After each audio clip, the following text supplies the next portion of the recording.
শুভ সকাল। আমি ডাক্তার তুষার মাহমুদ আপনাদের সবাইকে আমন্ত্রণ জানাচ্ছি এখন টিভির স্বাস্থ্য বিষয়ক নিয়মিত আয়োজন আরোগ্য নিকেতনে। আজকে আমরা কথা বলবো আমাদের চোখের স্বাস্থ্য নিয়ে। আমাদের শরীরের অন্যতম গুরুত্বপূর্ণ যদি একটি অঙ্গ বলে থাকি সেটা চোখ। এই চোখ যদি না থাকে, আমাদের দৃষ্টি যদি না থাকে, যথাযথ যদি না থাকে, তাহলে কিন্তু আমাদের জীবনে সব কিছু ঠিক থাকার পরও অপূর্ণতা থেকে যায়। এবং এই বিষয় নিয়ে কথা বলতে আজকে আমাদের সাথে উপস্থিত আছেন professor doctor Mohammad Mushtaq Ahmad. Sir আসসালামু আলাইকুম। ওয়ালাইকুম আসসালাম। স্যার কেমন আছেন আপনি? আলহামদুলিল্লাহ ভালো আছি। স্যার প্রথমেই আমরা জানতে চাই, এই যে আমাদের চোখ, মানে ছোটবেলা থেকেই তো একটা বাচ্চার চোখের দৃষ্টিতে আমরা দেখছি যে চোখটা অনেক সুন্দর, বা সে চোখ দিয়ে কতটুকু কি রেসপন্স করতেছে এই জিনিসটা হয়তো সাধারণ হিসেবে আমরা বুঝতে পারি না। কিন্তু একদম ছোট বাচ্চাটা যদি চোখে না দেখে বা চোখের কোনো প্রবলেম থাকে, সে তো বলতেও পারে না। তাহলে প্রথমে একটা বাচ্চার কখন চোখের পরীক্ষাটা করা উচিত? আমরা যে একদম প্রথম থেকেই বলি যে একটা বাচ্চা যখন ভূমিষ্ঠ হয় সে টাইমলি হলো কি না। আমরা খুব একটা সমাজে প্রচলিত আছে যে প্রিমেচিউর বেবি হয়, হয়তো সময়ের আগে হয়, অথবা তার বার্থ ওয়েট কম থাকে, অথবা তাকে জন্মগ্রহণের পরে কোনো কারণে তাকে এনআইসিইউতে থাকতে হয়, অক্সিজেন থেরাপি দিতে হয়। এরকম যদি প্রিমেচিউর কোনো বেবি হয় তাহলে তার কিন্তু চোখের সমস্যা হইতে পারে। সেটাকে আমরা বলি আরওপি, রেটিনোপ্যাথি অফ প্রিমেচিউরিটি। প্রিমেচিউর হওয়ার জন্য রেটিনাতে কিছু চেঞ্জ হয়। সেই জন্য আমরা বলি যে যে কোনো বাচ্চা প্রিমেচিউর হয় তাহলে তাকে অবশ্যই চক্ষু বিশেষজ্ঞকে দেখাইতে হবে, এবং ওই দেখানোটা 1 মাসের মধ্যে হতে হবে। কেন হতে হবে? কারণ যদি প্রিমেচিউর আরওপি, রেটিনোপ্যাথি ও প্রিমেচুরিটি যদি হয়ে থাকে তাহলে কিন্তু এটা যথাযথ চিকিৎসা আছে, এবং সেটা 1 মাসের মধ্যে ডায়াগনোসিস করে চিকিৎসা দিতে হয়।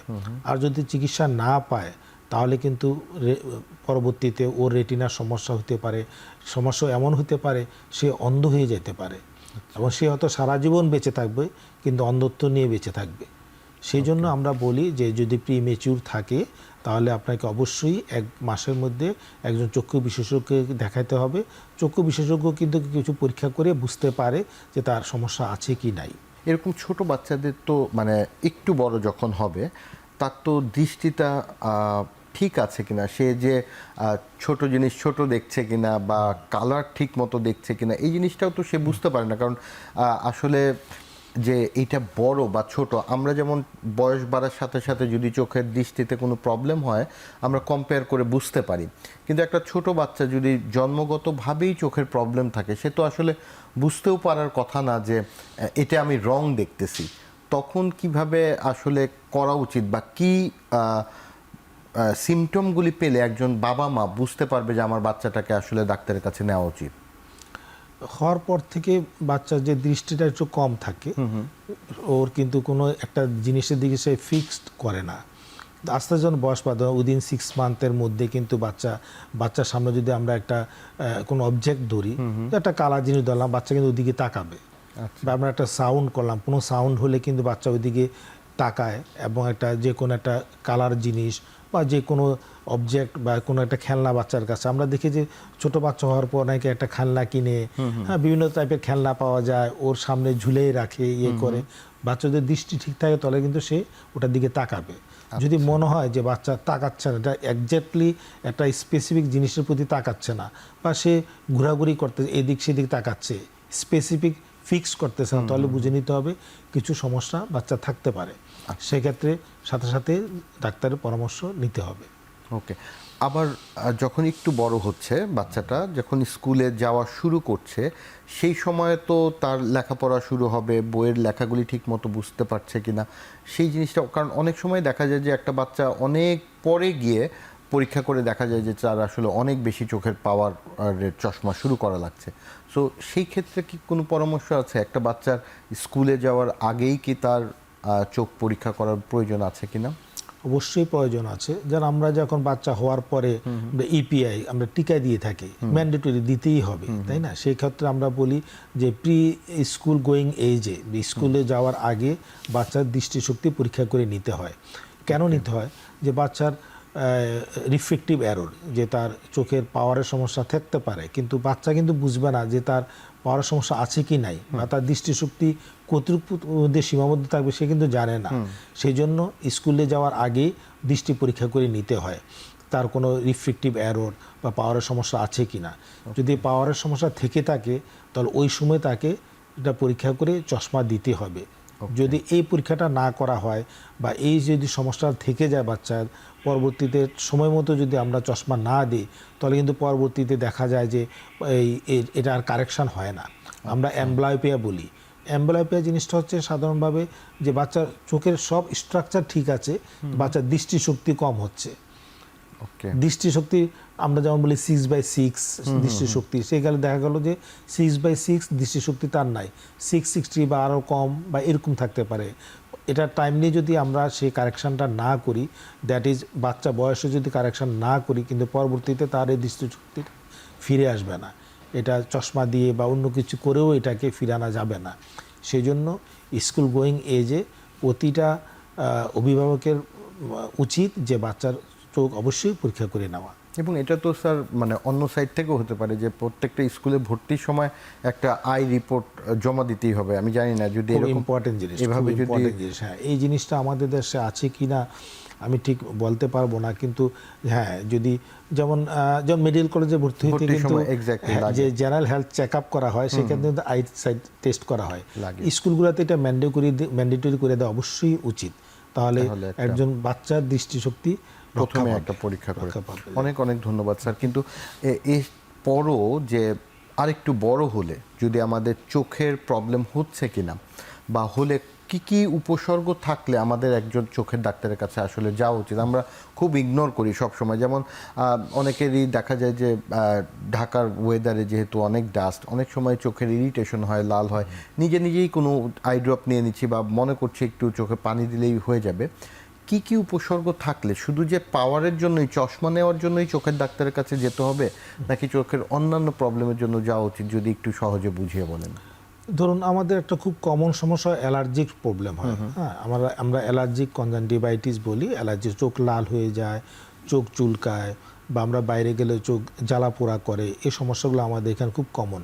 এনভায়রনমেন্টাল একটা ফ্যাক্টর আছে, আমাদের ফুড হ্যাবিটও একটা ব্যাপার আছে, বা জেনেটিক কিছু সমস্যা আছে, যার জন্য মানে অ্যালার্জিক সমস্যা হতে পারে। তো এই জন্য অ্যালার্জিক সমস্যা যদি হয়ে থাকে তাহলে অবশ্যই ডাক্তারের কাছে যেতে হবে। তাহলে যদি আমরা প্রপার চিকিৎসা করি, সময়মতো চিকিৎসা করি, তাহলে কিন্তু অ্যালার্জিটা কম হবে। সেই অ্যালার্জি থেকে আমরা হয় কি যে অ্যালার্জি হলে আমরা খুব চোখ রাবিং করি, এবং অল্প বয়সের বাচ্চাদের এটা বেশি হয়, দেখা যায় চোখ রাবিং করি। এই চোখ রাবিং করার ফলে কিন্তু চোখের কর্নিয়াতে কিছু ক্ষতিগ্রস্ত হয়। হ্যাঁ, সেক্ষেত্রে এটার থেকে আরও কোনো জটিল সমস্যা হইতে পারে। সেই জন্য সময় মতো চিকিৎসকের শরণাপন্ন হইতে হবে এবং চিকিৎসা নিতে হবে। সিম্পল মনে হয় অনেকে হচ্ছে যে অ্যালার্জি হচ্ছে, এটা তেমন বেশি কি, কিন্তু এটাতে অনেক জটিল সমস্যা হইতে পারে। এছাড়াও স্যার আরেকটা খুব কমন প্রবলেমের সময় অনেককেই আমরা দেখি যে ডাক্তারের কাছে রেফার করছে, কিন্তু প্রথমেই কি চোখের ডাক্তারের কাছে যাওয়া উচিত কিনা সেটা হচ্ছে গিয়ে মাথা ব্যথা। মাথা ব্যথার সাথে কি চোখের কোনো সম্পর্ক আছে, বা থাকলে কখন অ্যাকচুয়ালি চোখের ডাক্তারের কাছে যাওয়া উচিত?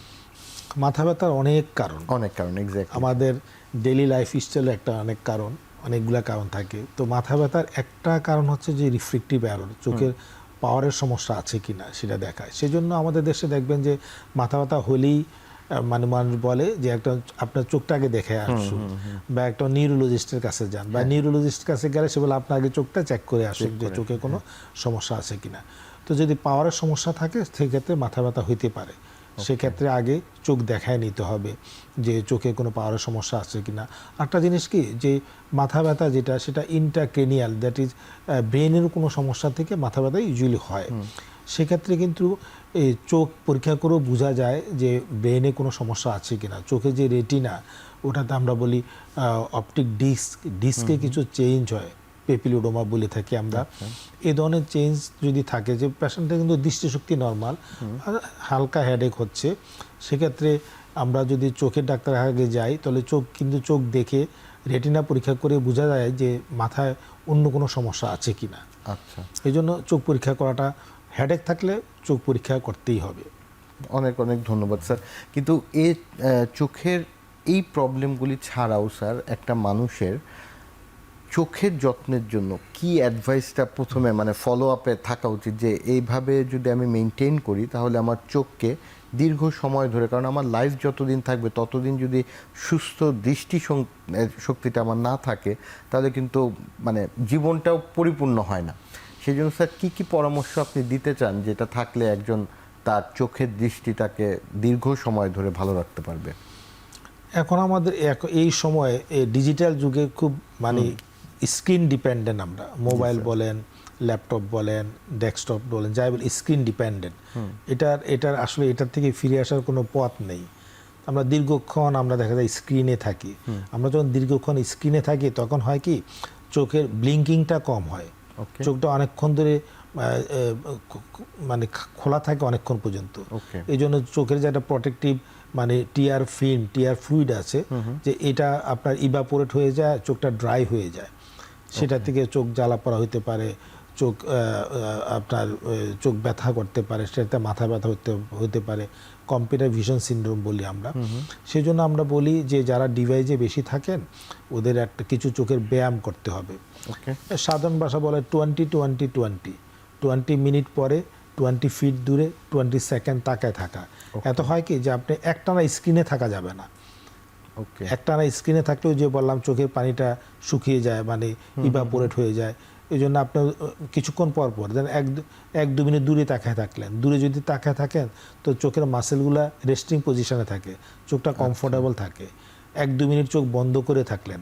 চোখ বন্ধ করে থাকলে চোখের যে পানিগুলো উৎপন্ন হয় এটা জমা হয়, লুব্রিকেন্ট ড্রপ হিসেবে কাজ করে। খুব ভীষণ ইম্পর্টেন্ট দুইটা জিনিস। এই দুইটা জিনিস যদি আপনি করেন, যে কিছুক্ষণ দূরে তাকিয়ে থাকলেন, কিছুক্ষণ চোখ বন্ধ করে থাকলেন, বা চোখ কিছুক্ষণ পিট করলেন, চোখের পানিগুলো রিডিস্ট্রিবিউট হয়, তাহলে চোখটা অনেক কমফোর্টেবল থাকে, ভালো থাকে। ড্রাই আই খুব কমনলি শুনে যে ড্রাই আই হয়, ড্রাই আই থেকে প্রিভেন্ট করতে পারবেন। আপনার চোখ ভালো থাকবে, আপনার মাথা ব্যথাও কম হবে, চোখ জ্বালা পোড়া কম হবে। এই জিনিসগুলো আপনাকে এই সিম্পল ব্যায়ামের মাধ্যমে আপনি চোখ অনেক সুস্থ থাকতে পারবেন। আরেকটা জিনিস কি, অ্যালার্জিক ব্যাপার যেটা বলছিলেন, যে অ্যালার্জির ব্যাপার হলে কি আমরা অনেক সময় ডাক্তার কাছে যাই, একটু যদি বেশি অ্যালার্জি হয়ে থাকে অনেক সময় আমরা লো স্টেরয়েড বা স্টেরয়েড জাতীয় ওষুধ দিই। স্টেরয়েড ওষুধ দিলে কিন্তু এটা রেসপন্স করে, খুব তাড়াতাড়ি রেসপন্স করে। এর পরবর্তীতে হয় কি রুগীরা ডাক্তার কাছে যেতে চায় না, যে কোনো কারণে যাইতে চায় না, সময় নেয় বা অন্য কেউ যাইতে পারে না, ওই দোকান থেকে স্টেরয়েড এনে দিতে থাকে। দীর্ঘদিন যদি আপনি স্টেরয়েড জাতীয় ওষুধ ইউজ করেন তাহলে কিন্তু হয় কি চোখে গ্লুকোমা হইতে পারে, চোখের প্রেশার বেড়ে যেতে পারে, চোখে ক্যাটারেক্ট হতে পারে, চোখে যে সুপার ইনফেকশন হতে পারে। সেই জন্য এই ধরনের ওষুধ স্টেরয়েড জাতীয় ড্রপ বেশি দিন ইউজ করা যাবে না, অথবা ডাক্তারের পরামর্শ ছাড়া ইউজ করা যাবে না। আমাদের তো একটা অভ্যাস আছে যে নিজে নিজে ওষুধ খাওয়া এবং নিজে নিজে ওষুধ ব্যবহার করা। সো মানে চোখের বিষয়ে খুবই সেন্সিটিভ একটা জিনিস। এবং যেটা বলছিলেন যে নিজে নিজেই ওষুধ একজন ডাক্তারের কাছে, বা ডাক্তারের কাছ থেকেও না, আমার ফ্রেন্ডের কাছ থেকে হয়তো উনি এটার উপকার পেয়েছে, ওনার পরামর্শই শুরু করে দিচ্ছে এবং দীর্ঘমেয়াদী স্টেরয়েড নিয়ে খুবই ঝুঁকির মধ্যে পড়ছেন। খুবই গুরুত্বপূর্ণ এই বিষয়টা নিয়ে কথা বলছি। নিব ছোট্ট একটি বিরতির পরে এসে এটা নিয়ে আরও ডিটেলস কথা বলবো স্যার।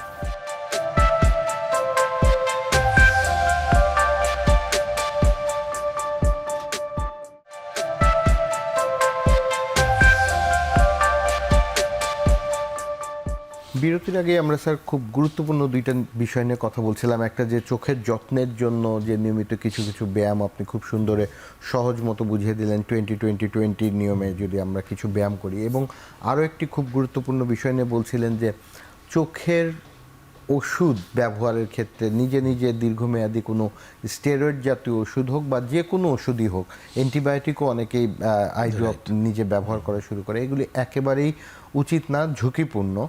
এবং চোখের বিভিন্ন কমপ্লিকেশনের কথা বলছিলেন, যে গ্লুকোমা হতে পারে, ক্যাটারেক্ট হতে পারে।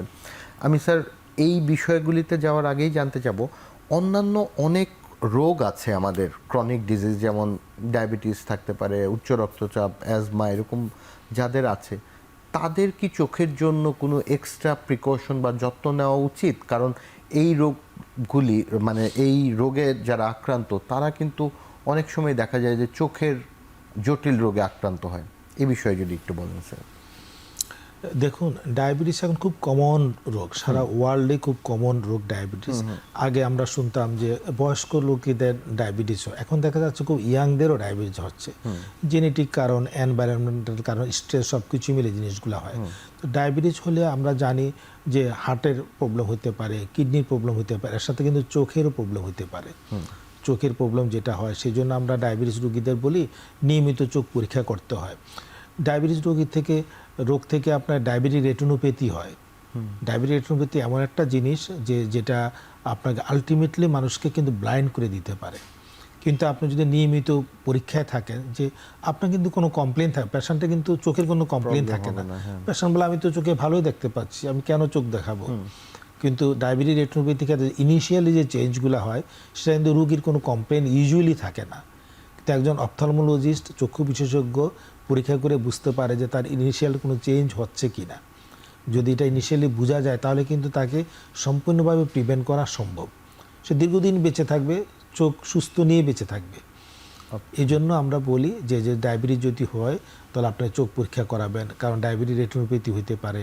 সেটা থেকে আলটিমেটলি যদি আপনি আনট্রিটেড থাকেন, আনডায়াগনোসড অবস্থায় থাকেন, তাহলে কিন্তু এটা পরবর্তীতে জটিল ধারণা হতে পারে, জটিল হয়ে অন্ধ হয়ে যেতে পারে, যেটা আসলে আলটিমেটলি চিকিৎসা করে কোনো কাজ হবে না। সেই জন্য ডায়াবেটিস রোগীদের আমরা 6 মাস বা 1 বছর, সেটা আমরা আসলে অবস্থা বুঝিয়ে বলি, দেখি আপনি 6 মাস পরে দেখান বা 1 বছর পর আপনি চোখে পরীক্ষা করেন, তাহলে আপনার চোখ সম্পূর্ণভাবে সুস্থ রাখা সম্ভব। সেমভাবে স্যার উচ্চ রক্তচাপ, উচ্চ রক্তচাপ এটা এখন কমন। উচ্চ রক্তচাপ থেকে আপনার হাইপারটেনসিভ রেটিনোপ্যাথি বলি, রেটিনাতে কিছু চেঞ্জ হয় বা রেটিনাতে রক্তক্ষরণ হতে পারে। সেক্ষেত্রে আমরা ইনিশিয়াল কিছু চেঞ্জ থাকে, যেটা আমরা চক্ষু বিশেষজ্ঞ আসলে দেখে বুঝতে পারি। তাহলে তার ওয়ার্নিং দিয়ে দিতে পারি যে আপনার আপনার প্রেশার কন্ট্রোল রাখতে হবে, আপনি মাঝে মাঝে প্রতিনিয়ত চোখ দেখাবেন, তাহলে সেটা কমপ্লিকেশনটাকে প্রিভেন্ট করা যাবে এবং চোখকে রক্ষা করা যাবে। এবং মানে এই prevention is always better than cure. এবং মানে আমরা অনেক সময় বলে থাকি যে টিকা নিতে হবে, সো চোখের জন্য টিকাটা হয়তো নিয়মিত ডাক্তার পরীক্ষা করাটা, নিয়মিত পরীক্ষা করাটা, এটা নিয়মিত পরীক্ষা করাটাই হচ্ছে যে এখানে প্রিভেনশন, টিকার মতো কাজ করে। তাহলে স্যার এই রকম দুইটা তো রেটিনোপ্যাথির কথা বলছি, এবং রেটিনা তো খুবই সেনসিটিভ একটা পার্ট আমাদের চোখের। এছাড়াও তো স্যার আরেকটা কমন আছে যে চোখের প্রেশার বেড়ে যায়। অনেকেই ভাবে যে আমার প্রেশার থাকলেই, উচ্চ রক্তচাপ থাকলেই আমার হয়তো চোখেরও প্রেশারটা বেড়ে থাকবে। এটার সাথে কি কোনো সম্পর্ক আছে সরাসরি, নাকি জাস্ট কেউ নর্মাল প্রেশারের রোগী তারও চোখের প্রেশারটা বাড়তে পারে? চোখের প্রেশার এটা একটা ইম্পর্টেন্ট দিক, যে আমরা বলি গ্লুকোমা বলি, চোখের প্রেশার জনিত যে সমস্যা, সেটাকে আমরা গ্লুকোমা বলি। এটা জেনেটিক কারণে হতে পারে, আরও কিছু যাদের কিছু কোমরবিডিটিস আছে, যেমন ডায়াবেটিস, হাইপারটেনশন, ওদেরও গ্লুকোমা রোগ হতে পারে। আরেকটা হচ্ছে কি, যে আমরা চশমা পরি, রিফ্রেক্টিভ এরর, মায়োপিয়া বলি আমরা, মায়োপিক পেশেন্ট যারা থাকে তাদের আবার গ্লুকোমা হওয়ার চান্স থাকে, সেটাকে আমরা বলি ওপেন অ্যাঙ্গেল গ্লুকোমা। আবার হাইপারমেট্রোপিক যারা পেশেন্ট, যারা প্লাস পাওয়ার পরে, ওদেরও কিন্তু গ্লুকোমা হতে পারে, সেটাকে আমরা বলি অ্যাঙ্গেল ক্লোজার গ্লুকোমা বলি। দ্যাট ইজ রিফ্রেক্টিভ এরর থেকে অ্যাঙ্গেল ক্লোজার গ্লুকোমা হতে পারে, ওপেন অ্যাঙ্গেল গ্লুকোমা, দুটোই হতে পারে। আর জেনেটিক প্রবলেম তো আছেই। সেই জন্য আমরা যখন একটা পেশেন্ট আসে, অ্যাকচুয়ালি ইউজুয়ালি একটু এজেড, মোর দেন 40 ইয়ার্স এরকম থাকে, তাহলে কিন্তু আমরা রুটিনলি চোখের প্রেশার পরীক্ষা করে থাকি, এবং সাথে চোখের রেটিনাটাও পরীক্ষা করে থাকি। প্রেশারের জন্য বা গ্লুকোমা যাদের হয়, চোখের প্রেশার প্লাস চোখের রেটিনাতে কিছু চেঞ্জ হয়, এই দুটো জিনিস পরীক্ষা করি আমরা আসলে দেখতে পাই যে সে গ্লুকোমা আছে কিনা বা গ্লুকোমা হওয়ার সম্ভাবনা আছে কিনা। তো এই জিনিসটা কিন্তু মানে সাধারণ প্রেশার, যে অনেকে যে আমার প্রেশারের রোগী, আমার উচ্চ রক্তচাপ আছে, হাইপারটেনসিভ রোগী, তাদের যে হবেই না, তা তো হইতে পারে, মানে অনেকেই যে মানে অনেকে আছে যে উচ্চ রক্তচাপ আছে, আমার তাহলে চোখেরও প্রেশার বেশি, এইটার সাথে যে এটা সম্পর্ক নাই। মানে অনেকে সাধারণ প্রেশারের রোগীরও উচ্চ মানে চোখের প্রেশার বা গ্লুকোমা হতে পারে, আবার অনেকের প্রেশার আছে, তার গ্লুকোমা নাও থাকতে পারে। সো মানে এইটার সাথে যে এই চোখের প্রেশার এবং সাধারণ প্রেশারের সম্পর্ক নাই, এটা না জানা থাকার কারণে অনেকে হয় কি চোখের বিষয়ে গুরুত্ব দিতে চায় না। সো এই বিষয়টা নিয়ে আমি স্যার আপনার কাছ থেকে আরেকটু জিনিস ক্লিয়ার হব। চোখের যখন প্রেশারটা বাড়ে, তখন কি মানে ওই যে একজন চোখের ডাক্তারের কাছে যেটা রেটিনা পরীক্ষা করা লাগবে বলছেন, বা যে কোনো ধরনের চোখের পাওয়ারেরও তখন অ্যাডজাস্টমেন্টের প্রয়োজন হতে পারে, সে বিষয়ে কি যে কোনো ডাক্তারের কাছে গেলে হবে নাকি? কারণ চক্ষু বিশেষজ্ঞ, কারণ চোখের পাওয়ার কিন্তু অনেকেই দিতে পারে, চোখের মানে রিফ্র্যাকশনিস্ট যারা আছে, চোখের পাওয়ার, তারাই কি এই কাজটা করতে পারে নাকি একজন চক্ষু বিশেষজ্ঞর প্রয়োজন আছে? এটা আসলে একজন চক্ষু বিশেষজ্ঞের প্রয়োজন আছে। আমি প্রথম বলেছিলাম যে যারা মায়োপিয়া থাকে, ওদের চোখের মানে গ্লুকোমা হতে পারে, এটাকে আমরা ওপেন অ্যাঙ্গেল গ্লুকোমা বলি। সেক্ষেত্রে কিন্তু পেশেন্টের খুব বেশি একটা কমপ্লেন থাকে না ইনিশিয়াল স্টেজে। অনেকে বলে যে একটু হেডেক হয়, ফ্রন্টাল হেডেক, যে কপালে ব্যথা হয়, বা অনেক সময় বলে যে একটু দেখতে হয়তো একটু ঝাপসা লাগে। অ্যাডভান্স স্টেজে হয়ে গেলে তখন হয় কি, পেশেন্ট বলে যে আমি সাইডে দেখতে পাই না, আমি যে রাস্তা পার হতে যাচ্ছি মনে হচ্ছে বাম সাইডে বা ডান সাইডে কি আসতেছে আমি বুঝতে পারছি না, এই ধরনের পরে। বা কমনলি যেটা বলে যে হেডেক হয়, ফ্রন্টাল হেডেক, মানে কপালে ব্যথা হয়, চোখ হালকা হালকা ব্যথা করে। সেক্ষেত্রে আসলে আমরা পরীক্ষা করে দেখি না ওর গ্লুকোমা আছে কিনা, যে চোখের প্রেশারটা দেখি, চোখের রেটিনা পরীক্ষা করে দেখি। আর আরেক ধরনের রুগী আছে যারা হাইপারমেট্রোপিক, প্লাস পাওয়ার ইউজ করে দূরের দৃষ্টির জন্য। ওদের হয় কি, ওদের অ্যাঙ্গেল ক্লোজার গ্লুকোমা হয়।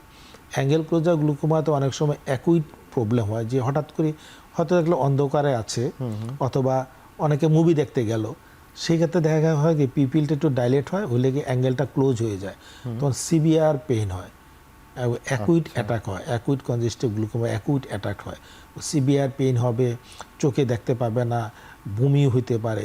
সেক্ষেত্রে আমরা অ্যাকুইট কেস হলে সেক্ষেত্রে যদি আমাদের কাছে সাথে সাথে আসে, তাহলে আমরা চিকিৎসা দিয়ে ওকে ভালো করে ফেলতে পারি।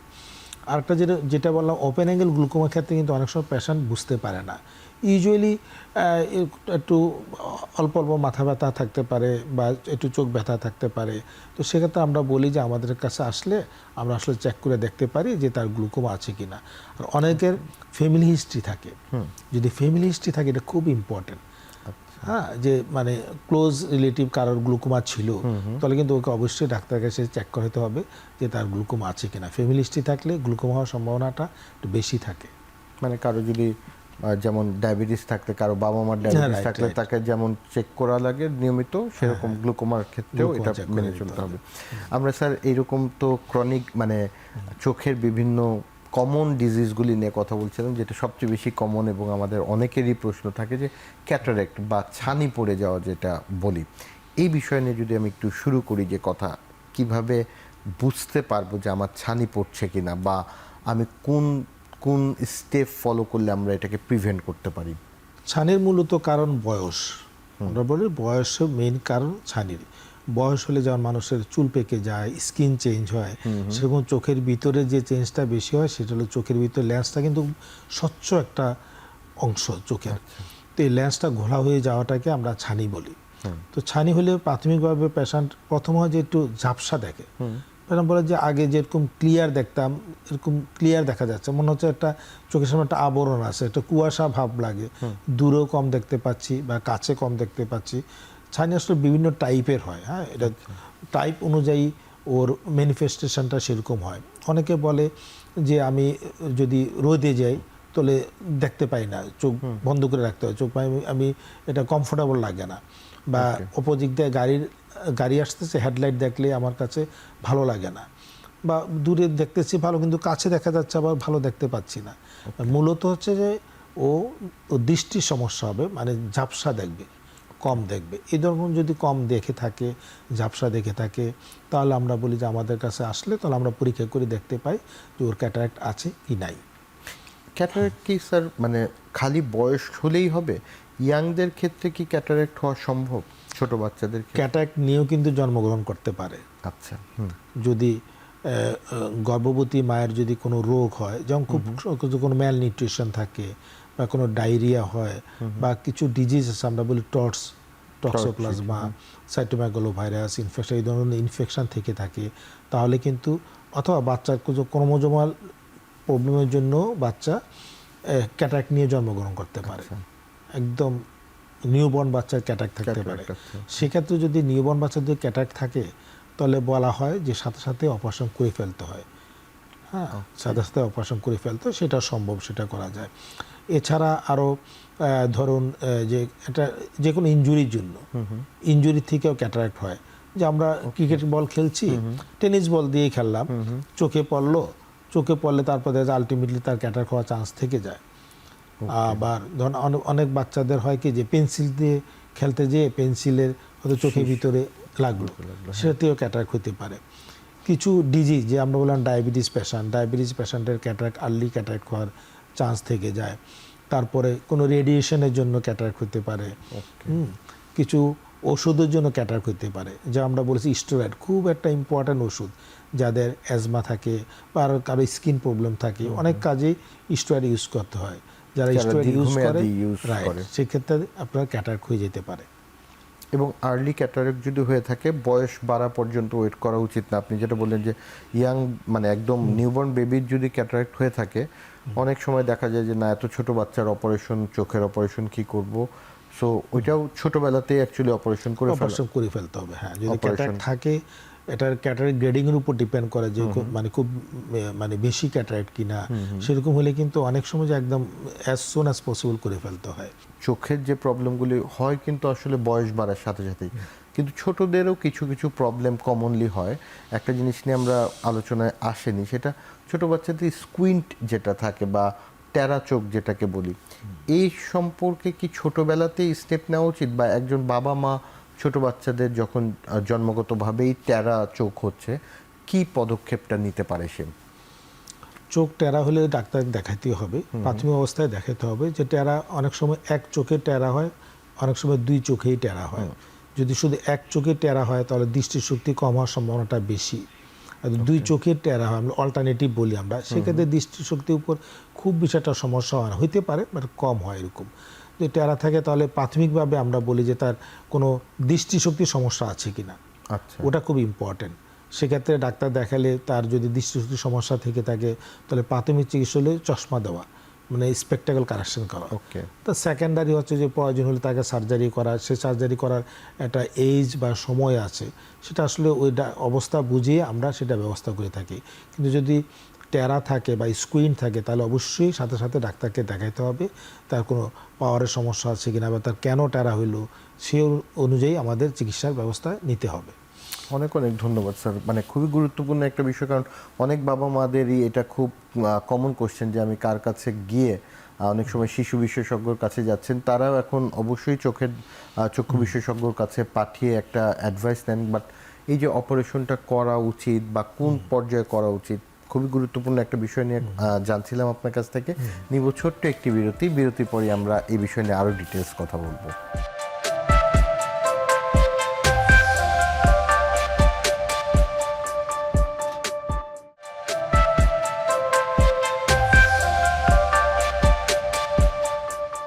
বিরতির আগেই স্যার আমরা কথা বলছিলাম স্কুইন্ট বা টেরা চোখের যে চিকিৎসা ব্যবস্থা মানে আছে আমাদের দেশে, যে কোনো চোখের বিষয়ে যেই অ্যাডভান্স অপশনগুলি অ্যাভেলেবল আছে।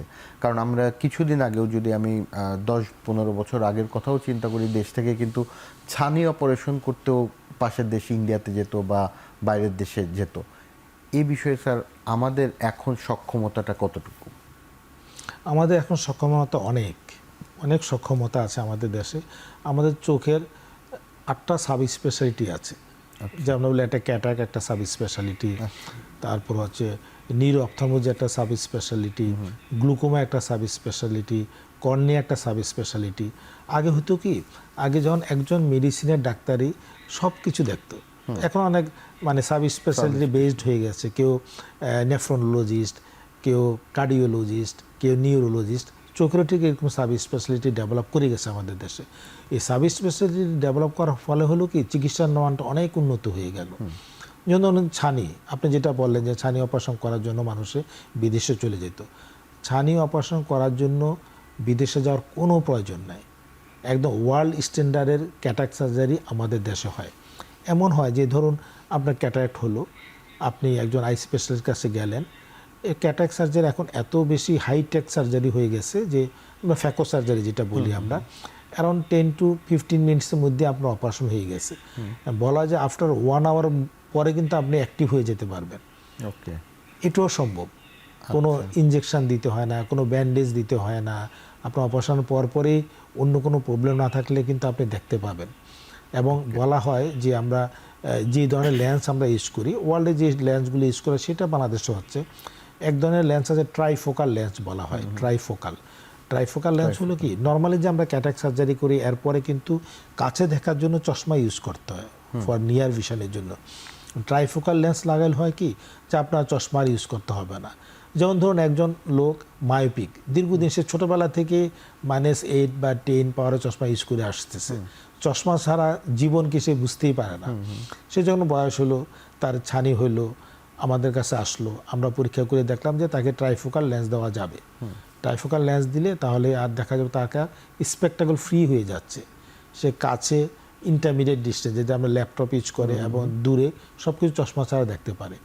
এইরকম আধুনিক সার্জারি আমাদের দেশে সম্ভব। এরপরে ধরুন রেটিনা, খুব একটা ডেলিকেট একটা স্ট্রাকচার।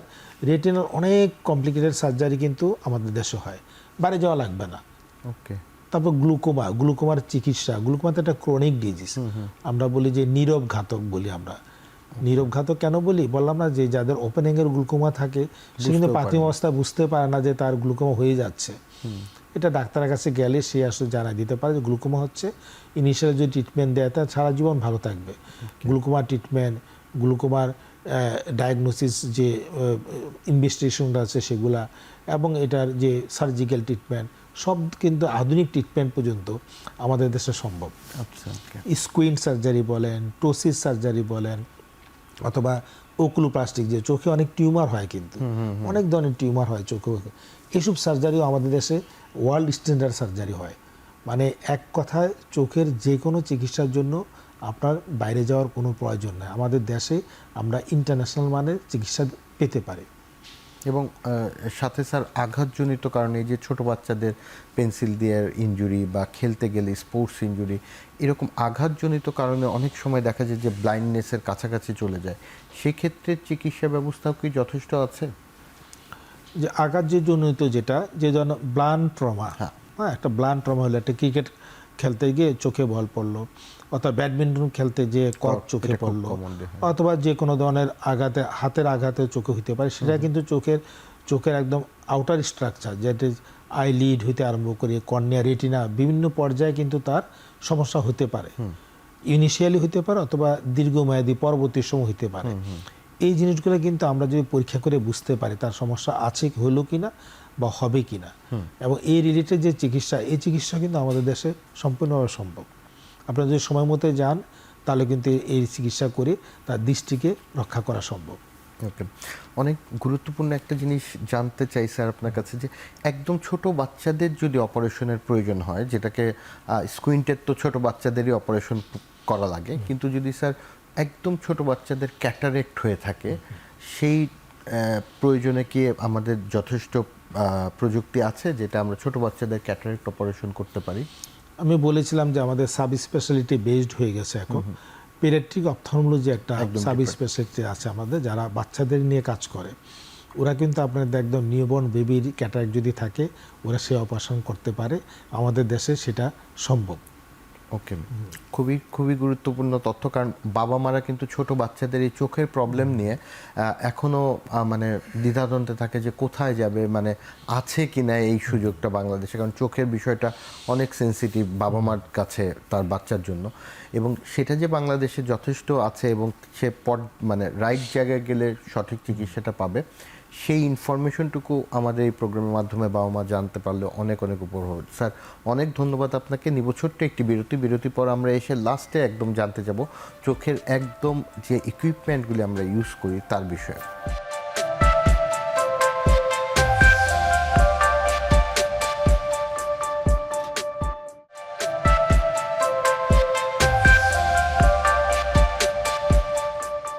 বিরতির আগেই স্যার আমরা কথা বলছিলাম বাংলাদেশে অ্যাভেলেবল একদম অ্যাডভান্স ট্রিটমেন্ট অপশনগুলি নিয়ে। আমরা আরেকটা অ্যাডভান্স ট্রিটমেন্ট অপশন একটু জানতে যাব ডিটেলসে। অনেকেই যারা চশমা ব্যবহার করেন তাদের ক্ষেত্রে লেন্সের ব্যবহার খুব কমন, এটা আমরা যে কন্ট্যাক্ট লেন্স বলে থাকি, এবং মাল্টি কালারের কন্ট্যাক্ট লেন্স পরে থাকে। অনেকের চশমার চোখের পাওয়ার নাই, কিন্তু সৌন্দর্য বর্ধনের জন্য, ফ্যাশনের জন্য কন্ট্যাক্ট লেন্স ব্যবহার করে থাকে। এই কন্ট্যাক্ট লেন্সের মানে সব কন্ট্যাক্ট লেন্সে কি নিরাপদ, বা স্পেশাল কোনো ক্রাইটেরিয়া মেনটেন করে কি লেন্সগুলি কেনা উচিত? ধন্যবাদ।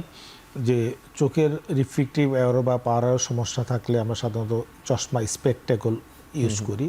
এর সাবস্টিটিউট আছে দুইটা, একটা হচ্ছে টেম্পোরারি যেটা, সেটা আমরা কন্ট্যাক্ট লেন্স ইউজ করতে পারি, আর পার্মানেন্ট চিকিৎসা আছে লেসিক, লেজার দিয়ে চিকিৎসা করা যেতে পারে।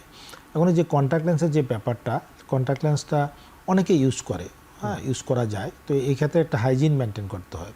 প্রথমত হচ্ছে এটা কোয়ালিটি, বাজারে অনেক ধরনের কন্ট্যাক্ট লেন্স পাওয়া যায়, এর মধ্যে কোয়ালিটি কন্ট্যাক্ট লেন্সটা আসলে ব্যবহার করা উচিত, নাম্বার ওয়ান। নাম্বার টু হচ্ছে যে হাইজিন মেনটেনটা খুব বেশি ইম্পর্ট্যান্ট। আমরা যখন কন্ট্যাক্ট লেন্স চোখে লাগাই তখন আমরা ইন্ডেক্স ফিঙ্গার আমরা ইউজ করি, সেই ক্ষেত্রে আমরা বলি যে নখটা ভালোভাবে কাটা থাকলো কি না, কারণ এই নখের আঘাতে অনেক সময় চোখের কর্নিয়া ইনজুরি হতে পারে।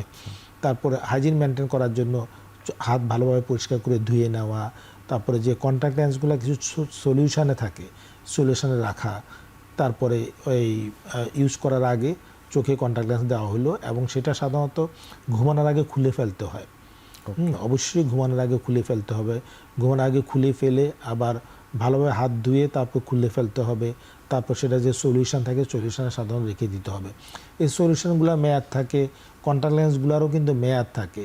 মেয়াদ উত্তীর্ণ জিনিস না ইউজ করে, মানে ভালো যে জিনিসগুলো সেগুলো ইউজ করতে হবে, এবং ওই হাইজিন মেনটেন করাটা খুব ইম্পর্টেন্ট। অনেক সময় হয় কি, কন্ট্যাক্ট লেন্স ইউজ করার সময় কর্নিয়া ইনজুরি হতে পারে, এই জিনিসটা খেয়াল রাখতে হবে। অনেক সময় আপনার কিছু প্রবলেম হয়, যে দেখা যায় চোখ লাল হয়ে গেল বা কিছু প্রবলেম হয়, তাহলে এই ধরনের যদি সমস্যা হয়, চোখ লাল হচ্ছে, চোখ চুলকাচ্ছে ইউজ করার পরে, তাহলে সাথে সাথে কন্ট্যাক্ট লেন্স খুলে ফেলে ডাক্তারের কাছে যেতে হবে। ডাক্তারের যেহেতু কী সমস্যা হলো সেই ক্ষেত্রে সেই অনুযায়ী চিকিৎসা নিতে হবে। এবং কারো যদি মানে কন্ট্যাক্ট লেন্স পরলেই এরকম মাঝে মাঝে লাল হয়ে যাচ্ছে, তারও অনেক সময় দেখা যায় যে আবার স্টেরয়েড ড্রপ নিয়েও ইউজ করছে, এইটা কতটুকু নিরাপদ? এই ধরনের সমস্যা যদি হয়, তার উচিত না সরাসরি ডাক্তারের কাছে যেয়ে চিকিৎসা নিতে হবে। অনেকে যে হয়তো বলো আগে সে একটা অ্যান্টিবায়োটিক ইউজ করলো বা স্টেরয়েড ইউজ করলো, সেই যদি আবার নিতে যায় তাহলে কিন্তু অনেক ধরনের বিপদ হতে পারে। চিকিৎসকের কাছে যেয়ে তারপরে আসলে কি সমস্যা হলো সেটা দেখেই চিকিৎসা নিতে হবে।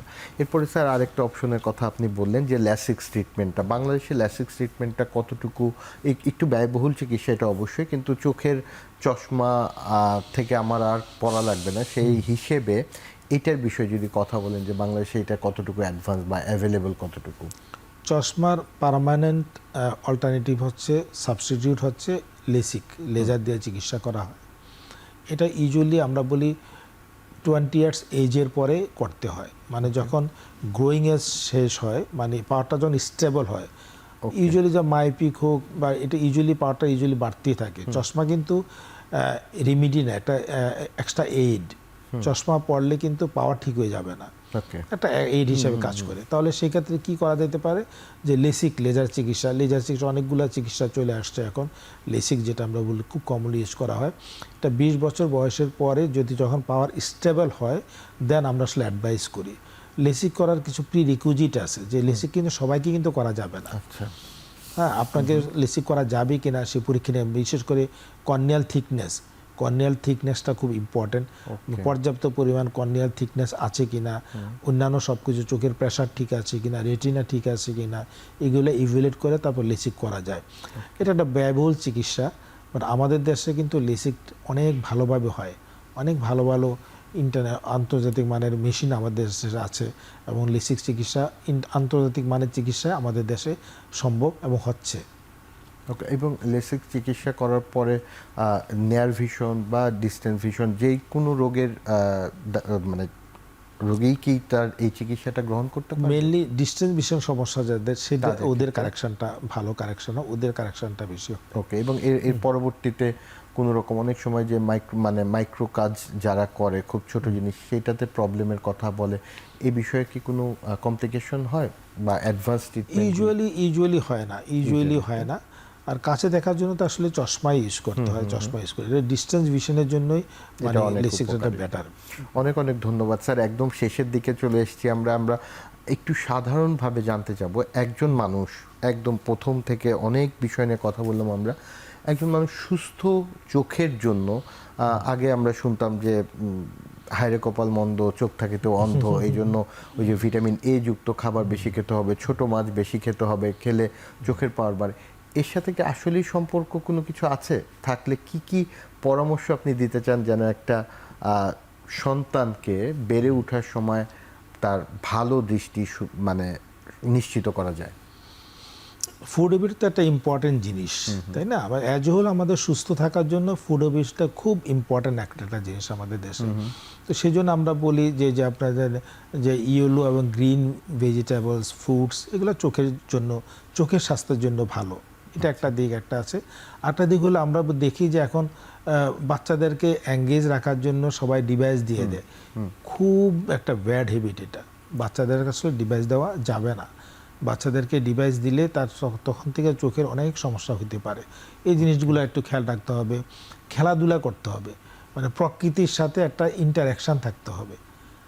আমরা বলি না যে সবুজের দিকে তাকালে চোখ ভালো থাকে, আসলে মানে চোখও ভালো থাকে, মনও ভালো থাকে, তাই না? একটা খেলাধুলা করবে, মাঠে যাবে, এই জিনিসগুলো খুব ইম্পর্টেন্ট, এই জিনিসগুলো দেখতে হবে। আবার আমরা বলেছি যে কোন অ্যালার্জিক সমস্যা হয়, খুব অ্যালার্জিক সমস্যা হলে ডাক্তার কাছে গিয়ে চিকিৎসা নিতে হবে, এবং যতবার সমস্যা ততবারে যেতে হবে। আগের ওষুধ ইউজ করা, ওই যেটা বলছিলাম স্টেরয়েড জাতীয় ওষুধ অনেকে দেয়, বারবার ইউজ করলে সেটা ক্ষতি হতে পারে। চোখ যদি রাবিং করে, অ্যালার্জি সমস্যা হলে চোখ রাবিং করতে ইচ্ছে করবেই, কিন্তু সেটা রাবিং করা যাবে না। রাবিং করলে চোখের কর্নিয়াতে সমস্যা হয়, মানে চোখের কর্নিয়াটা থিন হয়ে যেতে পারে। সেক্ষেত্রে হয় কি, চোখ যদি আমি একটু চোখ বন্ধ করে রাখলেও কিন্তু অনেক উপকার হয়, চুলকানি একটু কমে যায় আমার, তাই না? এরপরে যাদের ডায়াবেটিস আছে তাদের প্রতিনিয়ত চোখ পরীক্ষা করা, যাদের হাইপারটেনশন আছে তাদের প্রতিনিয়ত চোখ পরীক্ষা করা, এই জিনিসগুলো যদি আমরা রীতিমতো করি, এবং একটা বয়স্ক পেশেন্টেরও বছরে অ্যাটলিস্ট অন্য কোনো সমস্যা যদি না থাকে একবার করে হলেও চোখ পরীক্ষা করে দেখা যে চোখের কোনো সমস্যা হচ্ছে কিনা। যে গ্লুকোমা বলেন, সেটা ইনিশিয়াল অবস্থায় রুগীরা বুঝতে পারে না। ডায়াবেটিস রেটিনোপ্যাথি বলেন, ইনিশিয়াল অবস্থায় রুগী বুঝতে পারে না। হাইপারটেনসিভ রেটিনোপ্যাথি হলেও রুগী ইনিশিয়াল অবস্থা বুঝতে পারে না। এই জিনিসগুলো কিন্তু যদি নিয়মিত পরীক্ষা করা হয় তাহলে কিন্তু চোখ ভালো থাকবে। অনেক অনেক ধন্যবাদ স্যার। খুব সহজে সুন্দর মতো একটা সুস্থ দৃষ্টিসম্পন্ন চোখের যত্নের জন্য যা যা করতে হবে এটা যদি আমরা মেনে চলি, আমরা সবাই ভালো চোখ নিয়ে, দৃষ্টি নিয়ে আমরা বেঁচে থাকতে পারবো। অনেক অনেক ধন্যবাদ স্যার আমাদেরকে সময় দেওয়ার জন্য। ধন্যবাদ আপনাকে। জি, আসসালামু আলাইকুম।